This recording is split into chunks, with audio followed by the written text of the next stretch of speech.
और दूसरा पुण्य हमारा कहाँ खत्म होता है बताएं कि रहने दे, सुन लो, फिर बोलोगे अटपटी बात लगी, पर लगी तो हम क्या करें। परान्न सतम गायत्री श्राद्धश्चैव सतत्रये गर्भाधानी सहस्त्रम च अयूत प्रेत भोजनम। अगर आप पराये घर अन्न खाते हो तो 100 गायत्री मंत्र या गुरु मंत्र जो भी आप जपते हो, परान्न परा अन्न सतम गायत्री कितने जाते हैं 100 आपके जो मंत्र जप है, अगर पराये घर अन्न खाया तो चलेगा। ये जीवना इतना सस्ता थोड़ी है क्या, पैसा नहीं दे रहे पुण्य कट रहा है ना? परान्न सतम गायत्री। साधु संतों को दक्षिणा देते हो फिर भी जिमने नहीं आते, बुद्धिमान व्यक्ति नहीं जाता है। एक बार पैसा खर्च हो गया तो कमा लेंगे, और पैसा तो केवल 60 70 80 बरस का जो जीवन यही चल रहा है, वहां तो चलेगा नहीं, भले करोड़ रुपए आपके पास, वहां पुण्य चलता है भैया। और यहाँ तो मात्र 70 80 बरस, वहां के लिए तो अनंत, जब तक धरती रहेगी तब तक रहना है आत्मा। बिना पुण्य कैसी, क्योंकि पुण्य होगा तो सुख मिलेगा, नहीं तो नरक मिलेगा। जैसे यहाँ जिसके पास पैसा नहीं वो दुखी रहता है, मरणोपरांत जिसके पास पुण्य नहीं वो दरिद्र बहुत दुखी रहेगा, बहुत दुखी रहेगा। फिर कटोरा लेकर भीख मांग, कोई पुण्य दे दे, कोई श्राद्ध कर दे मेरा, कोई मेरे लिए एकादशी। तो इसलिए परान्न सतम गाय, पराया अन्न खाने से 100 गुरु मंत्र चले जाते हैं। श्राद्धश्चैव सतत्रये, श्राद्ध में जिमने जाते हो पत्रिका आएगी, 300 गुरु मंत्र जपे आपने वो चले।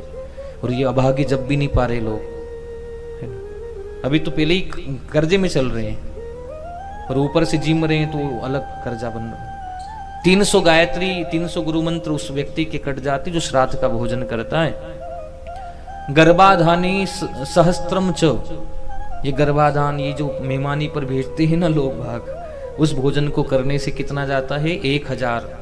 और एक बात कहूं, अयूत कहते हैं 10,000 को, अयूतम प्रीत भोजनम, 13वें का भोजन करने वालों के 10,000 गुरु मंत्र जिस मनुष्य के नाम पर ये जीवा है उस मनुष्य के खाते में जुड़ जाते। कितने? 10,000।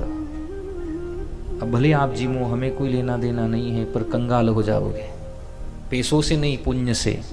यमराज के वहां जाओगे, बोलोगे कि मैंने इतने जपे, यमराज बोला इतना जीवा भी तो है तो 13वां जीवना मना नहीं है, मना नहीं करेंगे। वो ब्रह्म भोज था, उसका नाम क्या था? ब्रह्म भोज, तपस्वी का भोजन था वो, जिसके जीवन में खूब तपस्या, बस वही वो भोजन कर सकता था। और जिसके जीवन में तपस्या नहीं है, उस भोजन को करने से उसकी बुद्धि भ्रष्ट हो जाती है। तो अब आप कहोगे कि ये पंडित जी नए लाए, ये बंद कराएंगे जिमना, हम नहीं कराएंगे।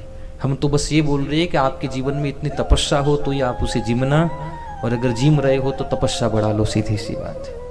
अगर जिम रहे हो तो क्या बढ़ा लो? 2 ही स्थिति में भोजन किया जाता है किसी के घर, या तो सामने वाले के मन में प्रेम हो, या हमारे जीवन में विपत्ति हो। श्री कृष्ण तो स्वयं ब्रह्म थे। दुर्योधन ने बोला था भोजन बने हुए हैं, शांति दूध बनकर आए हो, दूध हो इसलिए पालो भोजन। लेकिन भगवान ने देखा कि 2 स्थिति में भोजन होता है, या तो सामने वाले में प्रीति हो या हमारे जीवन में विपत्ति हो। पर दोनों स्थिति वहां नहीं बनी। दुर्योधन के मन में प्रीति नहीं है और भगवान के जीवन में कमी नहीं है, विपत्ति नहीं, इसलिए भगवान वहां जीवे नहीं।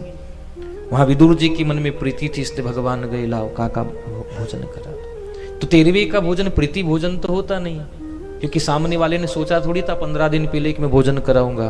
अचानक घटना घटी, बेचारा कर्जा लेकर आया, तो तुम्हें निमंत्रण भी मिला है तो लोक लाज के कारण मिला, सच तो यह है, लोग क्या कहेंगे इसलिए निमंत्रण दे रहा है। और अगर तुम जिमने जा रहे हो तो तुम्हारे जीवन में इतनी माला, इतना गुरु मंत्र जप हो जाना चाहिए कि कुछ अपने पास भी रख सके, कुछ जिमने वालों को भी हम दे सके, तो ही जिमना तुम्हारा सार्थक होगा। वरना बुद्धि भ्रष्ट हो गई है लोगों की भैया। एक व्यासपीठ से एक बाबा जी ने इसका समर्थन दिया कि जिमना चाहिए, पर स्पष्टीकरण देना भूल गए कि जिमो पर इतना पुण्य करो, वरना पुण्य 10 अयुतम प्रेत भोजनम, 10,000 माला तुम्हारी चली जाएगी। तो अब की बार जिमने जाओ ना कहीं तो फालतू बात ना करे, जिमने से पहले ही 2 4 5 माला अपने गुरु मंत्र की जप लेना बैठकर, और कह देना भगवान 3 माला मेरी, 2 माला उसकी, ने अब भगवान को अर्पण कर देना, पुण्य खत्म नहीं होगा। कई कई जगह पुण्य खत्म हो जाता है। ये बहुत बारीक बात है शास्त्रों की।